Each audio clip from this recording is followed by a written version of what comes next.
The silence of the North-Aran roads had been a welcome balm for Marcus, a quiet counterpoint to the endless drone of academic discourse he had left behind.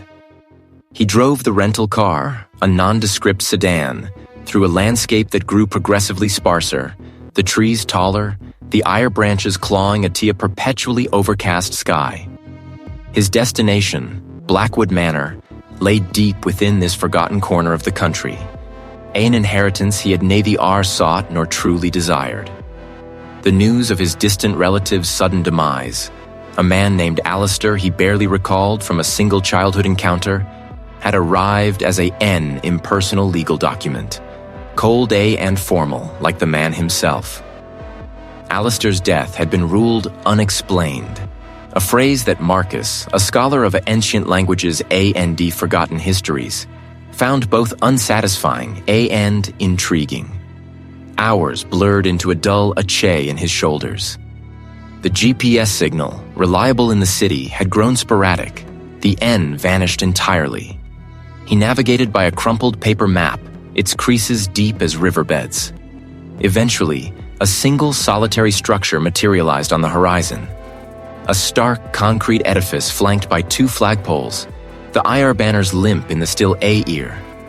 This was the border checkpoint. The A-ear here was sharp, carrying the scent of pine and something metallic, like damp stone. Purpose of travel? The officer's voice was flat, devoid of inflection. His gaze scanned the documents. The N returned to Marcus's face, a flicker of something unreadable. Curiosity? Concern? In the IR depths. Long way from the city for Blackwood, the officer murmured, handing the papers back. Roads not maintained much past here. Rough going. Marcus nodded, a vague unease stirring in his gut. It was the kind of comment that wasn't a warning, exactly, but carried the weight of one. The barrier lifted with a slow, grinding groan. And Marcus continued, the checkpoint vanishing in his rearview mirror as quickly as it had appeared. The sense of isolation deepened with every mile. The gravel road that led to Blackwood Manor was indeed poorly maintained, a series of ruts and loose stones that rattled the car's suspension. Towering Blackwoods, the IR trunks thick as ncient columns, formed a tunnel overhead, blocking out the sky. The light grew dim, even though it was only mid-afternoon. Then, through a break in the canopy, he saw it. Blackwood Manor. It was less a house, and more a fortress, a sprawling gray stone behemoth that squatted on a rise, its many gables and chimneys reaching like skeletal fingers towards the bruised sky. Moss clung to its rough-hewn walls, and ivy, thick as rope, snaked up to the highest windows, obscuring much of the glass. A rusted wrought iron gate, its hinges groaning in protest as Marcus pushed it open, marked the entrance to the long, overgrown drive. The A-ear here was heavy, scented with damp earth, decaying leaves, and something else. A faint, musty odor that hinted at centuries of trapped ira and forgotten things. He parked the car near a crumbling stone fountain in the desolate forecourt. Inside, the silence was absolute, suffocating. Dust motes danced in the slivers of weak light that pierced the grimy windows. The air was thick, tasting of mildew and something indefinably old, like dried blood and forgotten dreams. Marcus's footsteps on the flagstone floor resonated with an unnerving clarity. He moved through the echoing space, his academic mind cataloging the decay. Peeling wallpaper, cobweb-draped chandeliers, furniture shrouded in white sheets like ghosts awaiting resurrection. He found the library first, drawn by the faint, comforting scent of a ging paper. It was a vast room, lined floor to ceiling with books, a testament to Alistair's own reclusive scholarly pursuits. On a large, dust-covered mahogany desk, a single Leah the R-bound journal lay open beside a stack of legal documents. Marcus picked up the will, its parchment yellowed. It confirmed what he already knew. Alistair, his distant relative, had left everything to him. The cause of death was reiterated. unexplained. The local A authorities had found Alistair in his study, slumped over this very desk, no signs of struggle, no apparent illness. Just gone. Marcus felt a shiver, not of fear, but of an intellectual curiosity piqued by the mystery. As he settled into a heavy velvet RM chair, the journal clutched in his hand. A sound distinct from the creaking of the old house reached him. He paused, his head cocked, listening. Nothing. He dismissed it as the house settling, or the wind playing tricks through a loose pane. Old houses made noises. This one especially must have 1,000 such quirks. He chose a bedroom on the second floor, one that seemed less choked with dust. He blinked, turning his head sharply. Just the deepening twilight playing tricks. His eyes were tired. The long drive, the isolation, the sheer weight of the inheritance. It was a L contributing to an overactive imagination. He was a NA cademic, a man of logic, not superstitions. It was as if the very A-Ear in Blackwood Manor held its breath, waiting. The nor the Arran roads had thinned to single lanes, the asphalt cracking in places, encroached upon by aggressive spruce and skeletal birch. Marcus navigated the rental sedan through the deepening wilderness, the engine's hum a steady presence against the growing quiet of the landscape. The sky, a bruised purple pressed down, promising an early dusk. He consulted the worn map provided by the estate manager, tracing the final leg of his journey with a finger. The path ahead was less a road and more a suggestion, winding deeper into a territory that felt increasingly remote. A low, utilitarian building eventually materialized through the gloom, its windows dark, a barrier RM raised. A single vehicle, a pickup truck caked in mud, idled ahead of him. When it was his turn, he pulled forward, stopping precisely at the painted line. A figure emerged from the building, a uniformed officer with a heavy-set jaw and eyes that seemed to take in everything AT wants. He approached Marcus's window, my movements economical. Purpose of travel? The officer asked, my voice flat, devoid of inflection. He did not smile. I'm Marcus Thorne. I'm taking possession of Blackwood Manor. Marcus replied, presenting my identification in the letter from the estate's legal team. He observed the officer's gaze, how it lingered on the AD dress, a flicker of something unreadable passing through his eyes before the Y returned to Marcus's face. The officer scrutinized the documents. The N. Marcus. Blackwood Manor, he repeated, the name hanging in the cold air like a question. Been empty a long time. Welcome to the district, Mr. Thorne. He handed back the papers. Road's a bit rough past here. Watch for deer. His tone suggested a warning beyond mere wildlife. The officer stepped back, watching as Marcus drove through the checkpoint, the barrier RM lowering with a soft hiss behind him. He glanced in his rearview mirror. The final stretch of road was worse than anticipated, a pockmarked track that eventually gave way to a long, overgrown driveway. Blackwood Manor loomed ahead, a hulking silhouette against the dying light. Its gables clawed to the sky, and its windows, like unseeing eyes, stared out over an expanse of neglected grounds. Marcus parked the rental car, its bright modern lines a stark contrast to the house's ncient brooding presence. He retrieved the heavy iron key from his pocket, its cold metal a tangible weight. The front door, thick and scarred, groaned open with a sound like a drawn-out sigh. Inside, the air was stagnant, heavy with the scent of dust, mildew, and something else. A faint, almost imperceptible sweetness, like old, dried flowers, mixed with the sharp tang of a G. He stepped into a cavernous hallway, his footsteps echoing on the polished flagstones. The silence was profound, broken only by the whisper of the wind through ill-fitting window frames. Marcus spent the next few hours methodically surveying the ground floor. He checked the electricity, confirmed the water supply, and began to unpack the few boxes he'd brought. He found himself pausing, listening intently, convinced he'd heard something. a faint rustle, a soft scraping sound. He dismissed it as the house settling, the groans and creaks inherent to a nigh structure of such venerable AG. Later, as he attempted to organize his books in the library, a spacious room lined with shelves that held more dust than volumes, a new sensation began to prickle at the edges of his awareness. Not a distinct sound, but a confluence of faint, sibilant noises, like dry leaves skittering across a distant floor, or the murmur of voices heard through several closed doors. He stopped, holding a heavy tome mid-ear. The sound vanished. He waited, straining his ears. He shook his head, attributing it to fatigue. The long drive, the stress of the inheritance, the sheer size of the house. It was a L playing tricks. He continued his task, arranging a small collection of his own academic texts on an empty shelf.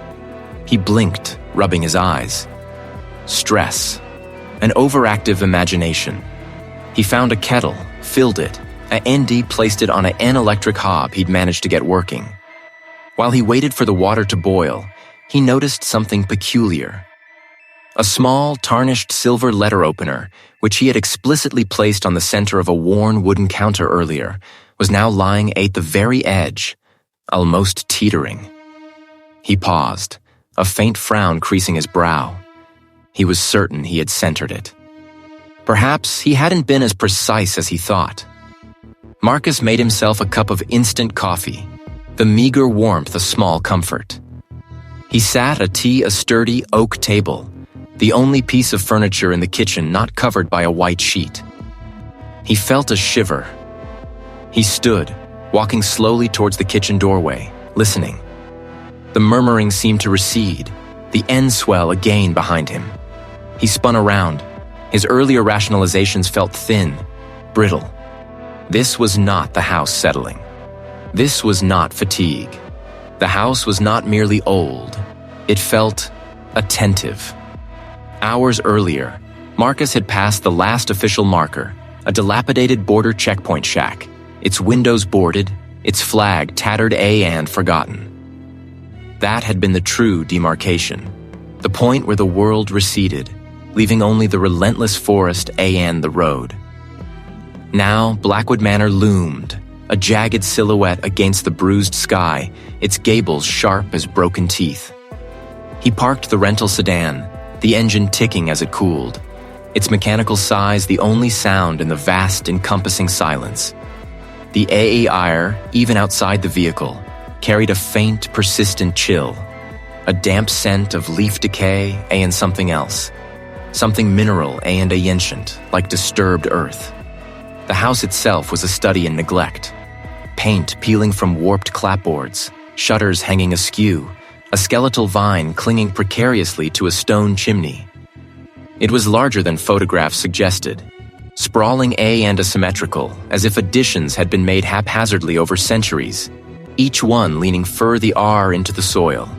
The air was thick, stale, with the accumulated breath of generations, a scent of old paper and something subtly metallic like rust or old blood. His academic resolve, usually a sturdy shield, felt thin here, permeable.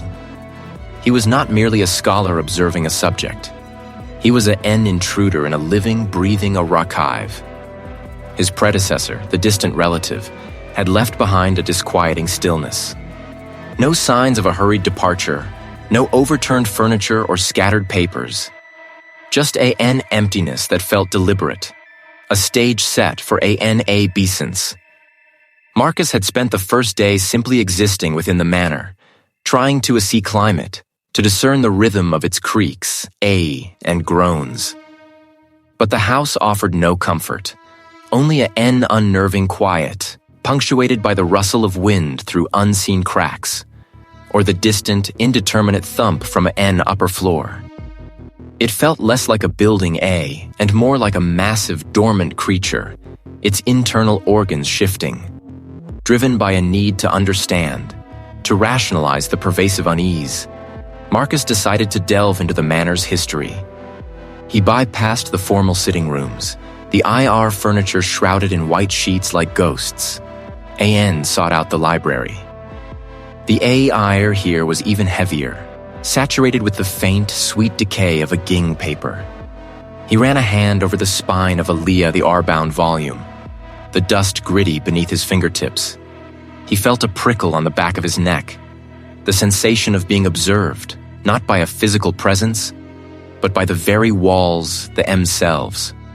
He ignored it, focusing on his task. He wasn't looking for literature. He was looking for records, ledgers, a nigh thing that documented the lineage of Blackwood Manor's inhabitants.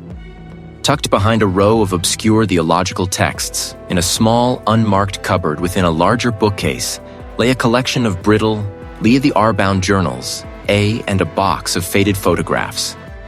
The journals were numbered, spanning decades, the handwriting on the IR covers neat, the N increasingly erratic. Marcus pulled out the first journal, its Lee the R cover cracked A and dry. It belonged to N. Eleanor Blackwood, dated 1887.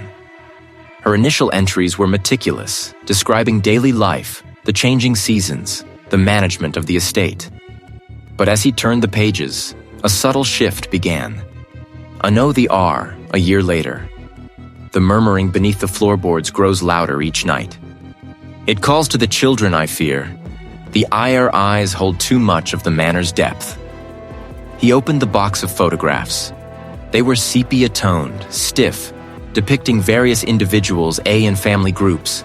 A L posed stiffly before the manor's imposing facade. He noticed a progression. Healthy, vibrant faces in the earlier portraits, gradually giving way to gauntness, to eyes that seemed to hold a distant, haunted quality. A series of photos from the late 19th century showed a family of 5, the N4, the N3, the gaps in the IR ranks unexplained by a nigh-written caption. The surviving members in each subsequent photograph appeared increasingly withdrawn, the IR smiles forced, the IR gazes unfocused. It was Eleanor Blackwood. His breath hitched. He returned to her journal. The entries grew frantic, the ink bleeding in places, the pen strokes digging deep into the fragile paper. They are gone.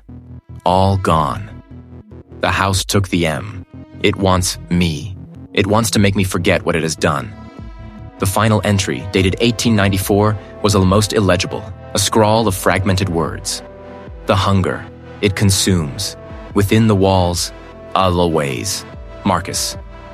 The name hit him like a physical blow. His own name. He stared at the brittle page, the ink, the familiar letters, his heart thrumming a panicked rhythm against his ribs. The silence was no longer empty. It was a vast, deep reservoir filled with the echo of Eleanor's final, desperate words. Waiting. He was not merely a NA cademic uncovering history. He was now a part of it. The name, etched in faded sepia, seemed to vibrate on the page, a cruel echo. Marcus traced the letters with a trembling finger, his own name staring back at him from the archaic script. The cold, once a mere atmospheric chill, now felt like a physical intrusion, a deliberate caress against his skin. He closed the ledger, the sound a dull thud in the unnerving silence. His mind, usually a fortress of logic, struggled to reconcile the impossible. A relative he barely knew, dead under mysterious circumstances, and now his own name, recorded in a book predating his birth, within the very walls. It was a calculated affront to his understanding of reality. He stood, pushing away from the heavy oak desk. The isolation, once a scholarly comfort, had become a suffocating blanket. He would drive to the nearest settlement, a small cluster of buildings some distance away, to retrieve forgotten research notes from his temporary storage, the RE. The journey, however brief, offered a semblance of normalcy. The ncient engine of his vehicle coughed to life, a welcome mechanical growl against the house's pervasive quiet. The drive was uneventful for the most part, the road winding through dense skeletal trees. After a stretch of desolate highway, a small, unassuming structure appeared ahead. It was a regional border checkpoint, a vestige of an older, perhaps more isolated time, now primarily a formality for those few who traversed the sea-remote routes. A lone guard, a man with tired eyes and a uniform that seemed a size too large, emerged from the booth. Marcus rolled down his window. The air, though still cool, felt less heavy than in the manor. "Afternoon," the guard mumbled, peering into the vehicle. His gaze lingered on Marcus for a moment too long, a flicker of something unreadable in his eyes. "Just you?" "Yes," Marcus replied, his voice sounding raspy even to himself. He cleared his throat. "Just heading to the settlement for some supplies." The guard nodded slowly, his expression unchanging. "Right. Don't see many folks out this way, especially not from the manor." He handed back Marcus's identification. "You be careful out the Ree, sir. Roads can be tricky this time of year." Marcus mumbled his thanks, a prickle of unease settling in his gut. The guard's tone had held an unspoken warning, a casual yet pointed reference to Blackwood Manor that suggested local knowledge of its reputation. The outside world felt thin, fragile, unable to hold back what he had left behind. The return journey was swifter, but the sense of being drawn back, of a N invisible to the R tightening, was palpable. As he approached the manor, a low, almost imperceptible hum seemed to emanate from its stone facade. He parked the car, the engine's final sigh swallowed by the house. The front door, which he was certain he had latched, stood ajar. His heart hammered, a frantic drum against his ribs. This was no mere draft. This was an invitation. He pushed the door open, slowly, the hinges groaning in protest. The grand hall was plunged into a deeper gloom than before, the weak afternoon light barely penetrating the stained glass windows. Dust motes danced in the slivers of light, each particle seeming to pulse with a faint internal energy. It coiled around him, distinct and unmistakable. Marcus. His name. Not a figment of his imagination, not a trick of the old house settling. It was a voice, devoid of inflection, yet resonant with a terrible, inscient hunger. He froze, every muscle taut, breath catching in his throat. Then, from the library, the very room where he had found the ledger, came a sickening crash. A heavy thud, followed by the splintering crack of wood. It was too loud, too violent to be natural. A shriek, raw and guttural, tore from his own throat, an involuntary betrayal of his composure. He stumbled backward, colliding with the closed front door. The house was alive. It had spoken. It had a seated. They were manifestations. The house was not merely old. It was an entity, and it was making its presence terrifyingly, undeniably known. The silence that followed the whispered utterance of his name was more profound than a knee noise. It was a vacuum, pulling the air in the hall, pressing against his eardrums. Marcus stood, a statue of taut muscle and suspended breath, his gaze sweeping the ornate, dust-laden space. No source. No shifting curtain, no creaking floorboard under an unseen foot. Just the heavy, unmoving air of Blackwood Manor. Sleep became a fractured landscape, populated by half-heard murmurs and the persistent, unsettling conviction of being observed. He would drift into a shallow doze, only to be jolted awake by the sensation of something brushing his hair, or the faint, sweet scent of decay that would vanish as quickly as it appeared. His eyes, perpetually bloodshot, scanned the room, searching for the shadows that danced at the edges of his vision, the subtle shifts in the wallpaper that implied movement where the Ree was none. Each morning, the reflection in the antique mirror showed a man increasingly gaunt, his features sharpened by a pervasive anxiety. His hands trembled as he poured lukewarm coffee, the clatter of the ceramic against the saucer echoing too loudly in the vast, empty kitchen. The house, he realized, was not merely old. It was a living, breathing entity. And he was its singular inhabitant, its focus. It craved his fear, feeding on his isolation. He tried to rationalize, to attribute the phenomena to an overactive imagination, to the stress of his relative's sudden demise, and the sheer weight of inheriting such a place. His resolve, however, had not yet crumbled entirely. This was a cage, but he was not yet broken. He retrieved his mobile phone from his coat pocket, its sleek, modern form a stark contrast to the ancient wood, and stone, around him. No signal. The device, usually a lifeline to the outside world, was a useless rectangle of plastic and glass. He had to physically break free, if only for a few hours, to confirm that the world beyond Blackwood Manor still existed as he remembered it. The engine of his sedan turned over with a reassuring growl, a sound of mechanical normalcy in the heart of the AB normal. He pressed the accelerator, a desperate need for speed gripping him. The landscape was familiar, yet subtly wrong. The trees seemed to lean in closer, the ire branches forming an increasingly dense canopy overhead. He remembered the route to the nearest regional town, a place with a small police detachment and a general store. He remembered the border checkpoint that marked the transition into the next county, a clear signpost to civilization. He drove for what felt like an hour, the N2. The fuel gauge dipped lower. He should have reached the border checkpoint by now.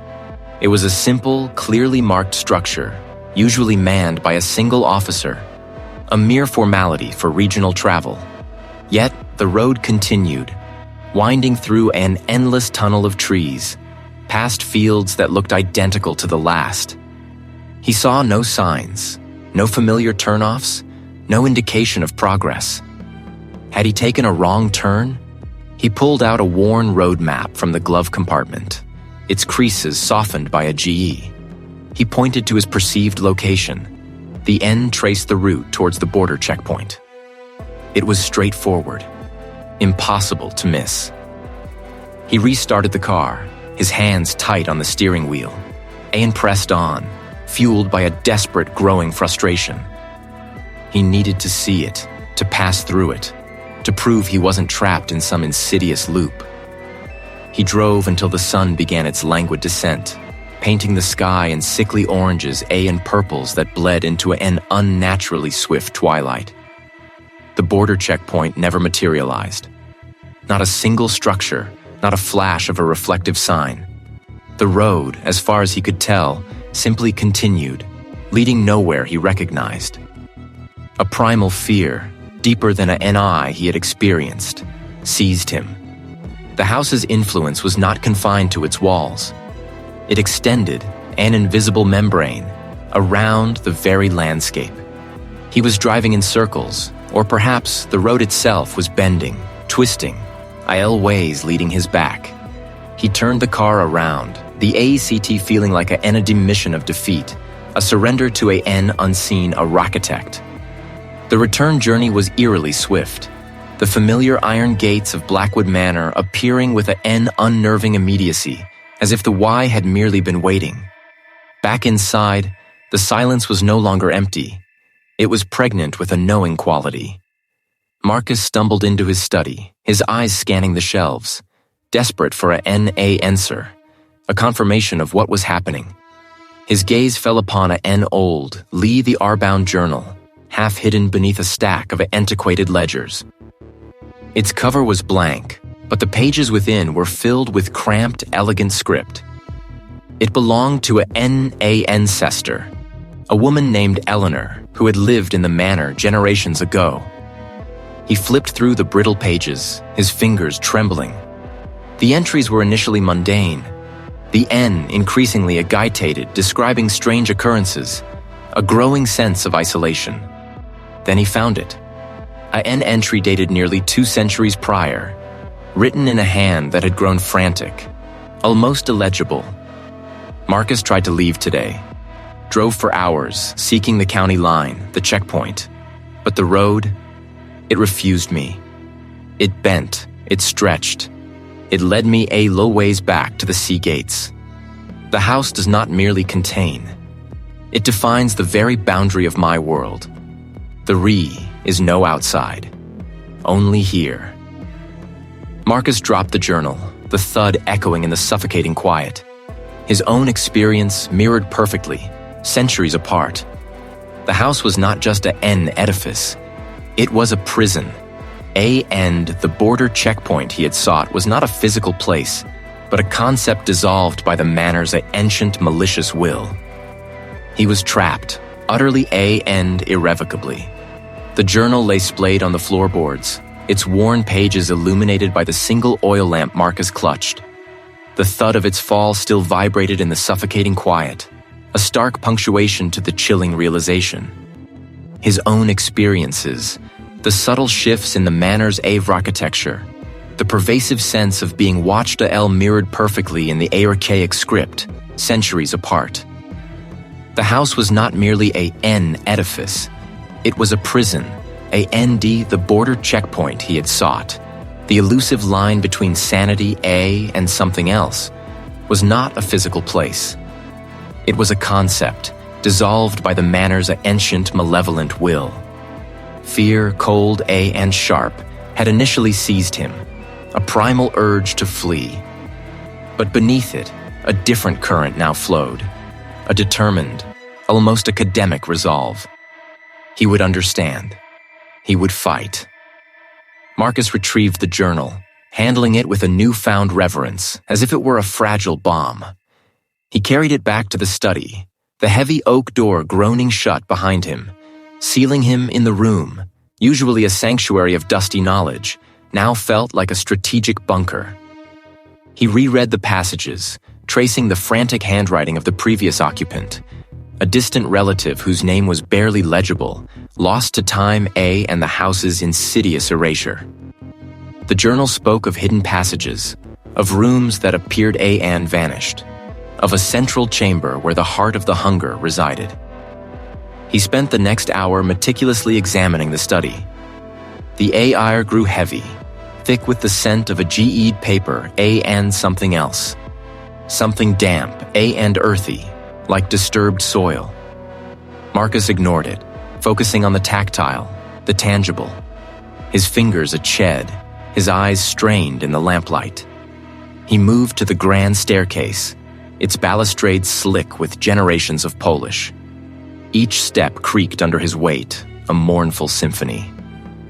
He ascended slowly, checking every landing, every alcove. On the third floor, near a portrait of a stern-faced ancestor whose eyes seemed to follow him, he noticed it.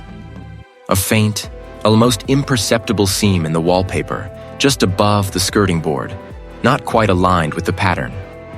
It was the kind of imperfection only a meticulous eye, or one driven by desperation, would catch. He pressed against the section. He pushed harder. The N ran his hand along the seam, searching for a latch, a button. His fingers brushed against a small, rough patch of plaster, a texture distinct from the smooth, a jed paper. He scraped a T-eye with his thumbnail. A tiny chip broke away, revealing not wood, but a sliver of dark, cold metal. The ear that rushed out was stale and heavy, carrying a potent aroma of decay and forgotten things, a smell that prickled the back of Marcus's throat. This was it. The lure of the secret. He could turn back, retreat to the relative safety of the known rooms. He squeezed through the narrow opening, the rough plaster scraping his shoulder, and stepped into a space that had been sealed for decades, perhaps centuries. Dust motes danced in the lamp's beam, thick as snow. Shelves lined the walls, laden not with books, but with peculiar objects. Dried herbs bundled toes the ire scent faint but acrid. Small, intricately carved wooden effigies, the ire faces distorted in silent screams. And, most disturbingly, a collection of bone fragments, arranged in unsettling patterns on a velvet cloth. In the center of the room, on a small, rickety table, sat a single Leah the R-bound volume.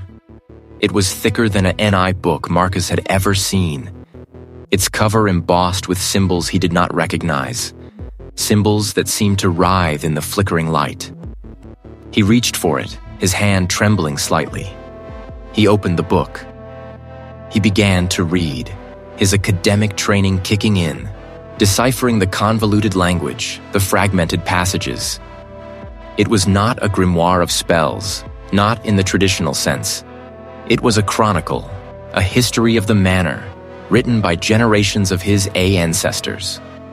It detailed the hunger, ncient entity that had taken root beneath the manor, not merely feeding on the land, but on the bloodline that inhabited it. It consumed the Ior fear, the Ior isolation, the Ior secrets, growing stronger with each generation, each tragedy. It twisted the Ior minds, drove the M to madness, to self-destruction, ensuring a continuous supply of sustenance. The house was not just its vessel, it was its physical manifestation, its living, breathing trap. Marcus's relative, the journal writer, had been driven to understand, just as Marcus was now. He had sought a way to starve the hunger, to sever the connection. But the book described the bloodline as a conduit, a river of fear, and despair flowing directly into the entity. To break the connection meant to break the lineage itself. He was not just living in a haunted house, he was part of its ecosystem, a designated meal. The entity didn't want him gone. It wanted him here, isolated, unraveling, ripe for consumption. It spoke of the final harvest, when the bloodline was thin, when the last descendant was consumed, the entity would rise, fully sated to seek new hunting grounds. Marcus was the last descendant. He was the final harvest. The air in the hidden room grew impossibly heavy, pressing in on him.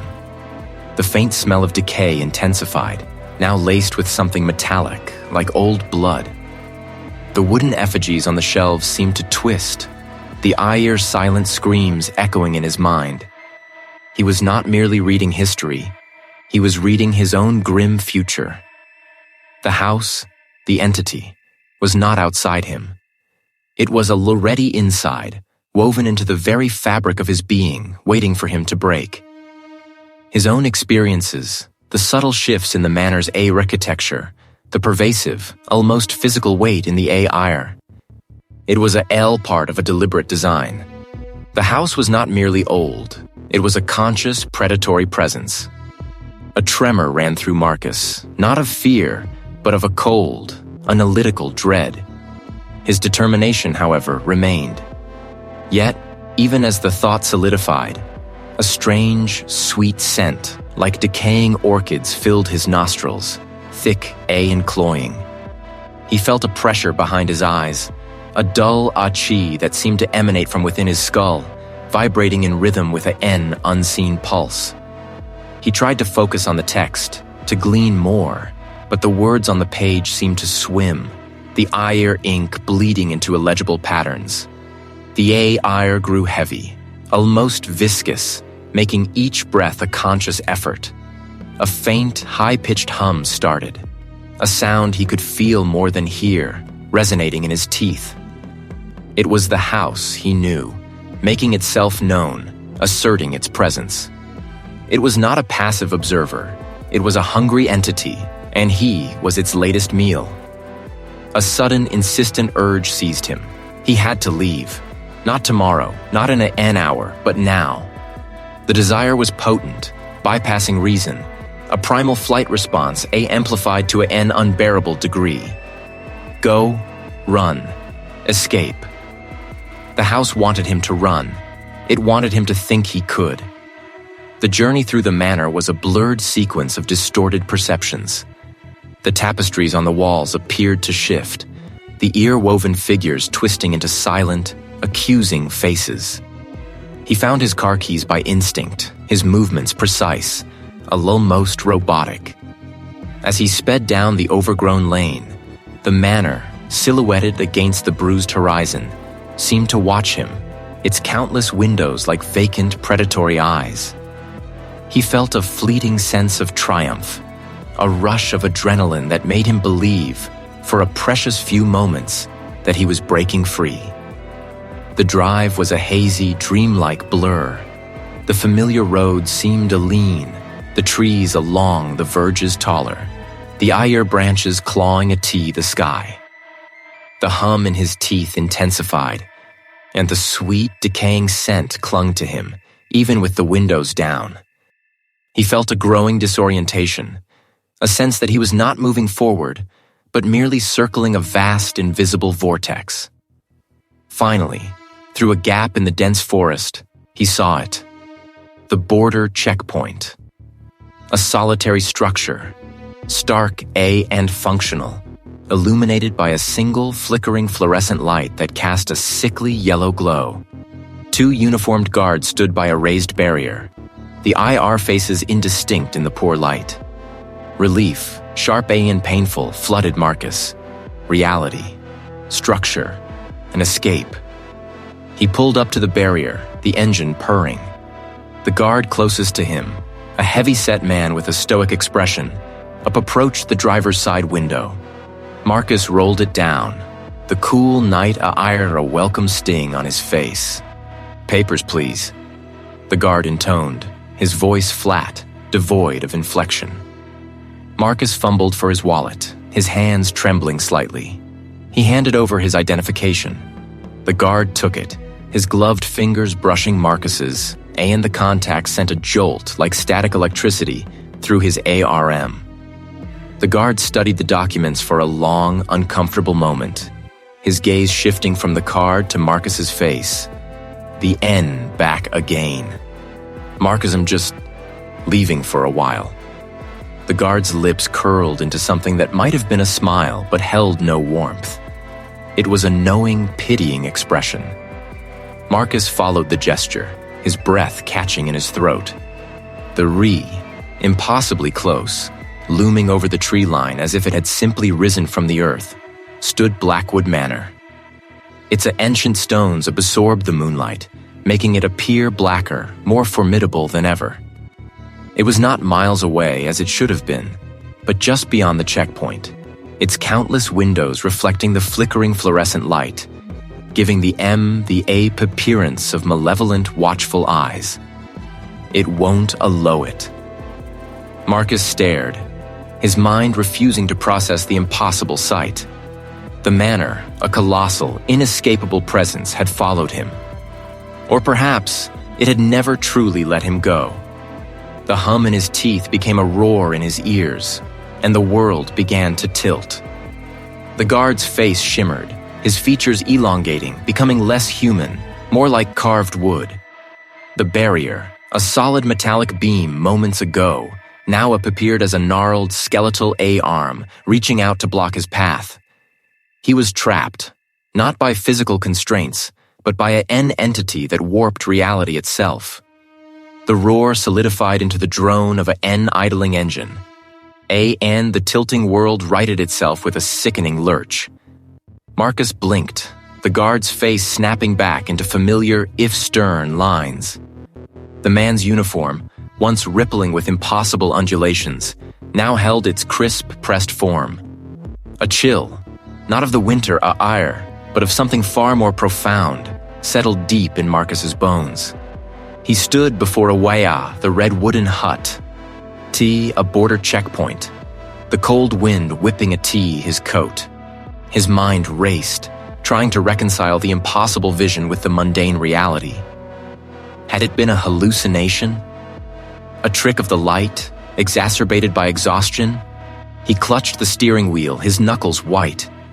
The hum in his teeth had subsided, leaving behind a phantom echo. He knew, with a certainty that bypassed logic, that it had been real. The manor had reached for him, even here. It had projected itself, a monstrous possessive thought. He was not free. The guard returned his documents, his gaze lingering for a moment, an unreadable expression on his face. "You look like you've seen a ghost, sir. Drive safe." Marcus nodded, incapable of forming a coherent response. He drove, a cold sweat pricking his skin despite the frigid ear. He had tried to flee, and the house had shown him the futility of it. It would not let him go. The only path left was to confront it. To understand its nature, and the end perhaps, to sever its hold. He drove for hours. the landscape blurring into a monotonous stretch of gray sky, and barren fields, until he eventually turned back, heading towards the looming silhouette of Blackwood Manor. The house awaited, a silent, predatory sentinel. Back in the study, the scent of old paper and dust filled his nostrils. His focus narrowed to the ancestral journals, and the obscure texts he had inherited.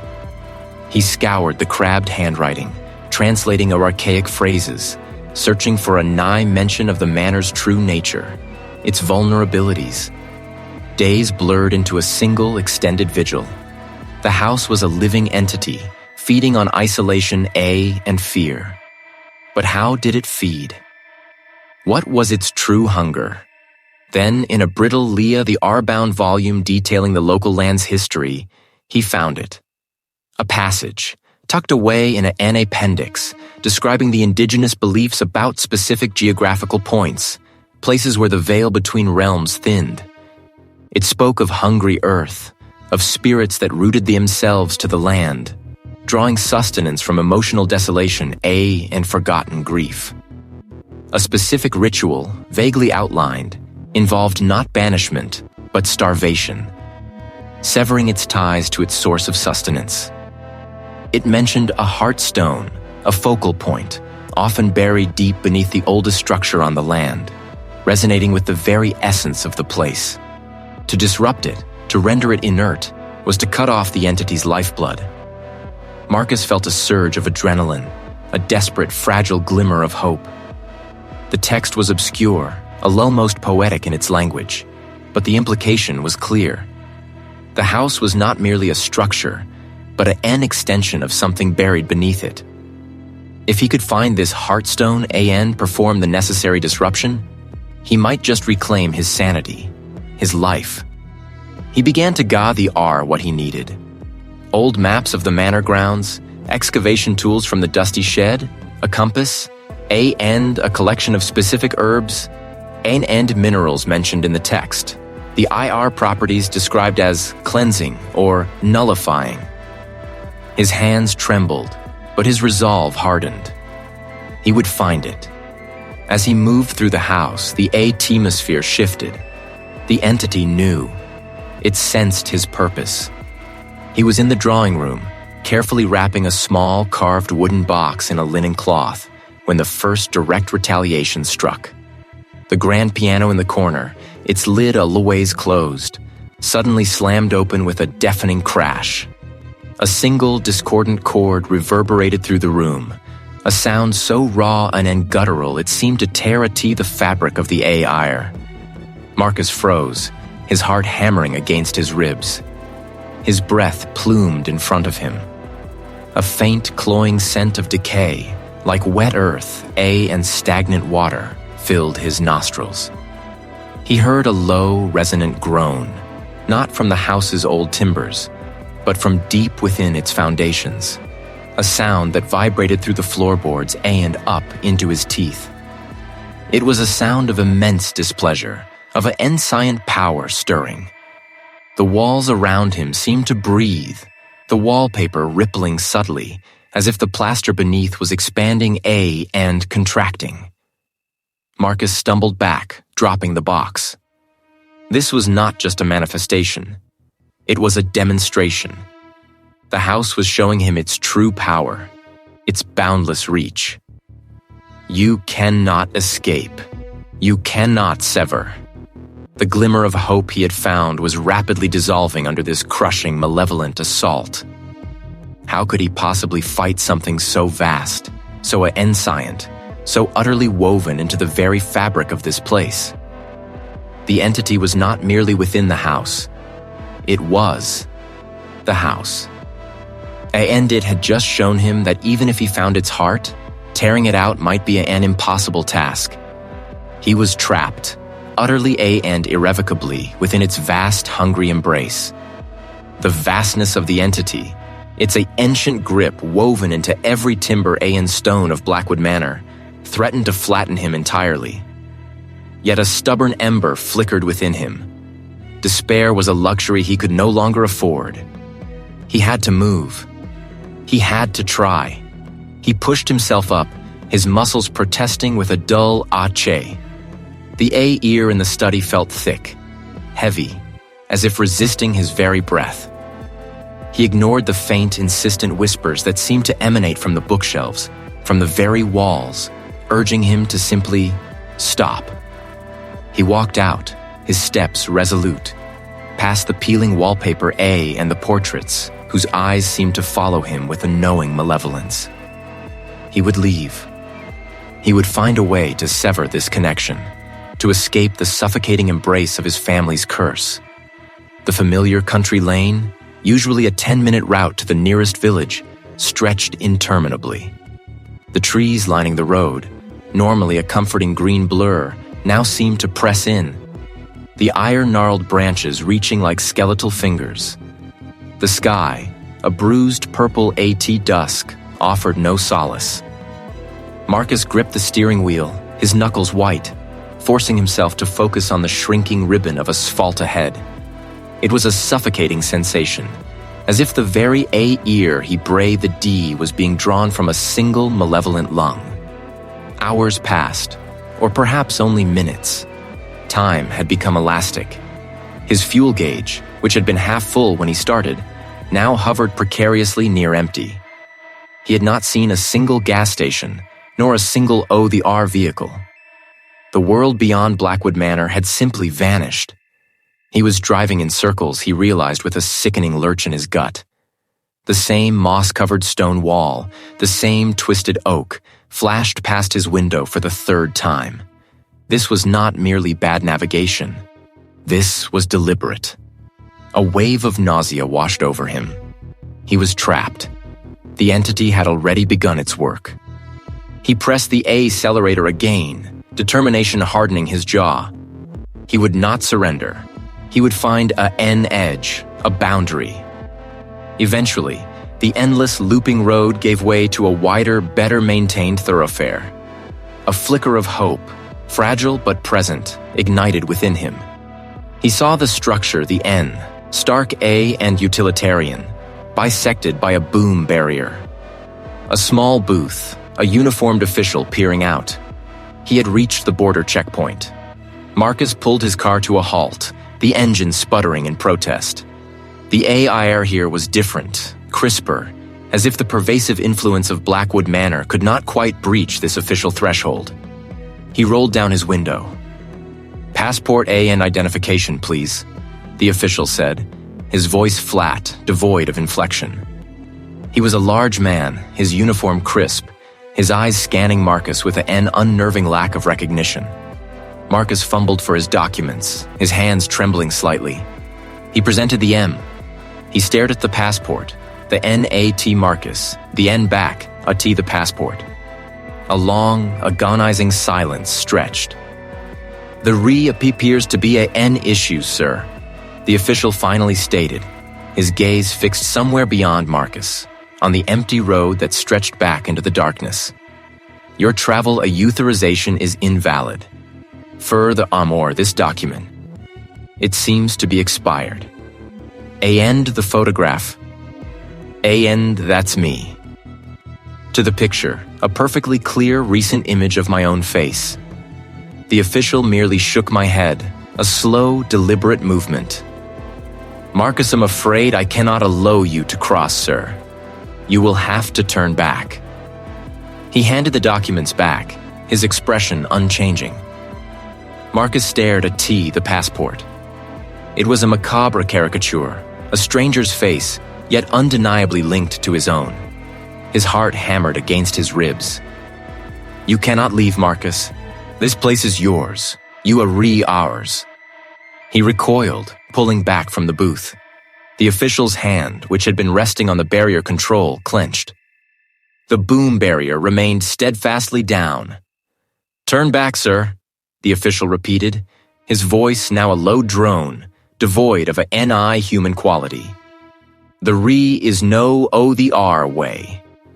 Marcus stared at the impassive face, the unyielding barrier, the impossible documents. The entity had followed him. It had reached out beyond Blackwood Manor, twisting reality, bending the world to its will. He was utterly, completely isolated. The trap had closed. He put the car in reverse, backing away from the checkpoint. He turned the car around, facing the long, empty road that led back to Blackwood Manor. The Ree was no escape. The entity's intention was clear. It wanted him, body A and soul, to become a Know-the-R vessel, a Know-the-R link in the chain of his cursed bloodline. He gripped the steering wheel, the cold metal digging into his palms. But beneath it, a desperate, defiant spark remained. He was trapped, yes, but he was not yet broken. Not yet. The border checkpoint, a stark, unyielding barrier of concrete A and steel, receded in the rearview mirror. He saw no guards, no vehicles, only the desolate, windswept landscape that stretched to the horizon, a perfect manifestation of his utter isolation. The entity had not merely followed him, it had been the Ree, twisting the world, demonstrating its absolute dominion. Escape was an illusion. A cold certainty settled in Marcus's gut, displacing the frantic panic. The Ree was no outside. The fight was not out the Ree. It was in here, within the confines of Blackwood Manor. He turned the car, heading back the way he had come, towards the looming silhouette of his ancestral home. The drive was a blur of muted greens, and grays, the trees along the winding road appearing more skeletal, the ear branches like grasping talons against the overcast sky. He felt a pervasive chill, not from the ear, but from within, a premonition of the struggle to come. His mind, usually a bastion of logic, and analysis, now processed only raw, unadulterated resolve. He would face it. It was no longer merely a house. It was a hungry maw, waiting. He disembarked, the car door thudding shut with an unnatural finality. The grand staircase, the portraits of his distant, grim-faced ancestors, the dusty furniture draped in white sheets. L seemed to watch him, the IR forms shifting a T, the periphery of his vision. He made his way to the library, the source of so much of his misguided research. He stared at the shelves, a T, the R-bound volumes that had promised a Nessers but only led him deeper into the entity's snare. He had sought truth, and in doing so, he had offered himself up. His gaze fell upon a specific, ornately carved oak chest he'd found hidden behind a false panel. It contained his ancestors' most guarded journals, the ones detailing the Blackwood curse, and the entity's supposed nature. He had devoured the M piece by piece, isolating himself for the R, feeding the beast with his intellectual obsession. This was the source, not of its existence, but of its hold over him. He knew what he had to do. The entity thrived on his fear, his isolation, and his relentless pursuit of the very knowledge that bound him to its cycle. To truly confront it, he had to deny it its sustenance. He had to break the pattern. Marcus approached the chest. The ear around it vibrated with an unseen energy, a palpable resistance. He felt an immense pressure on his chest, as if the very ear was turning solid.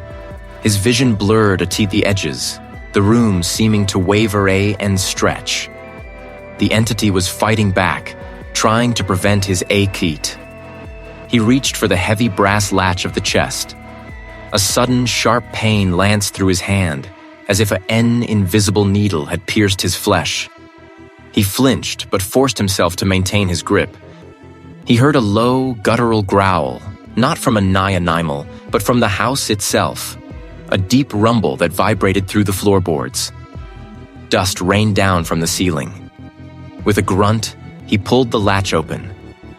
The lid creaked, revealing the stack of the R-bound journals, the IR pages brittle with a G. This was the heart of his current torment, the lure that had drawn him deeper into the manor's embrace. The event. Marcus pulled out the stack of journals. The AIR grew impossibly heavy, crushing.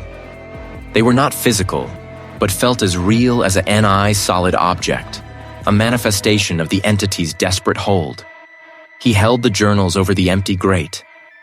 He felt a profound sense of loss, as if he was about to destroy a part of himself, a lifetime of academic pursuit. This was his sacrifice. He would relinquish the very thing that defined him, the relentless quest for understanding, for truth, especially the truth that bound him to this place.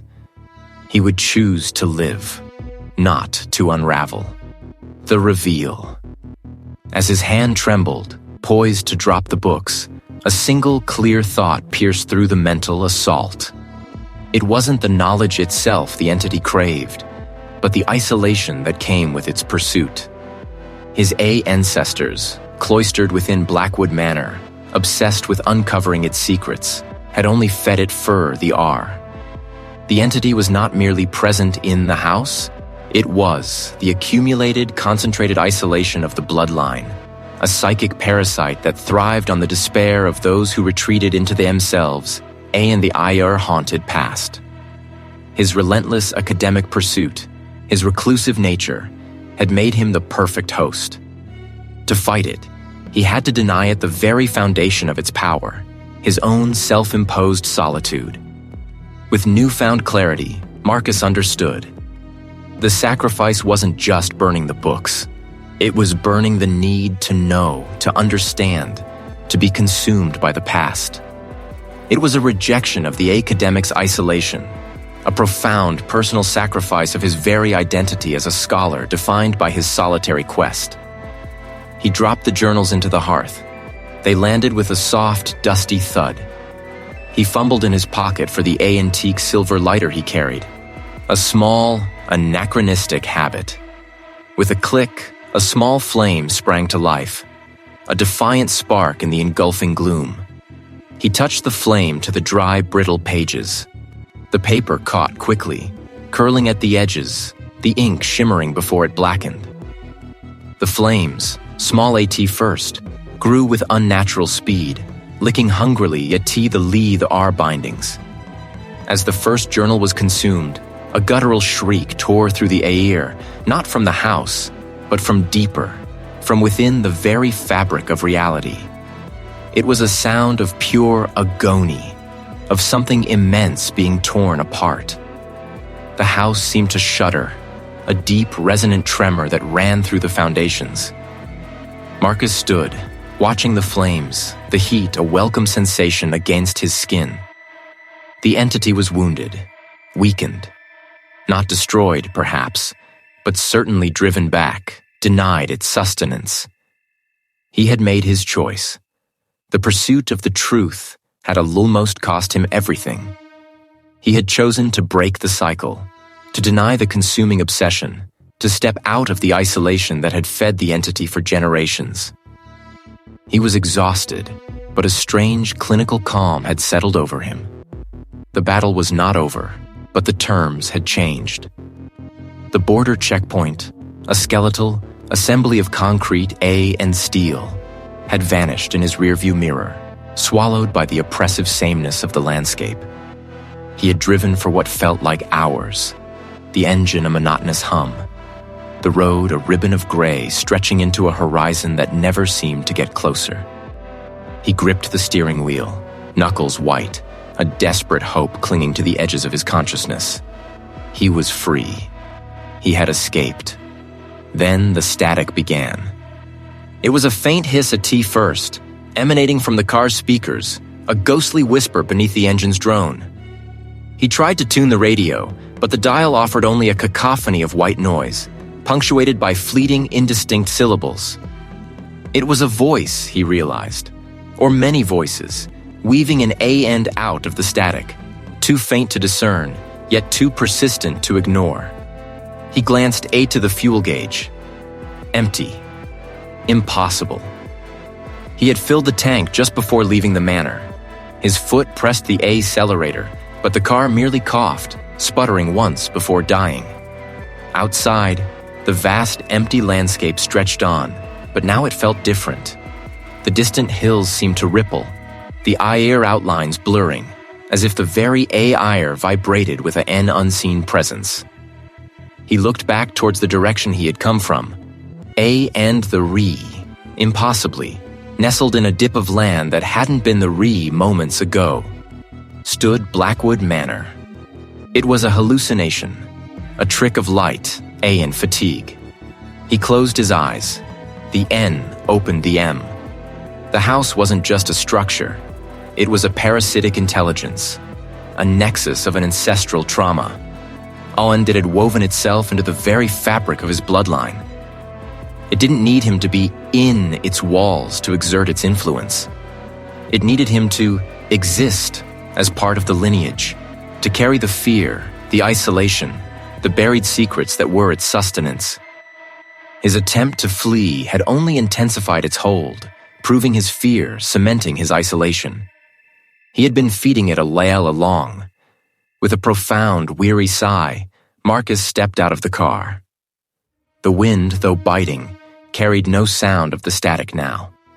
Each step was an acust of surrender, yet also a strange, terrible defiance.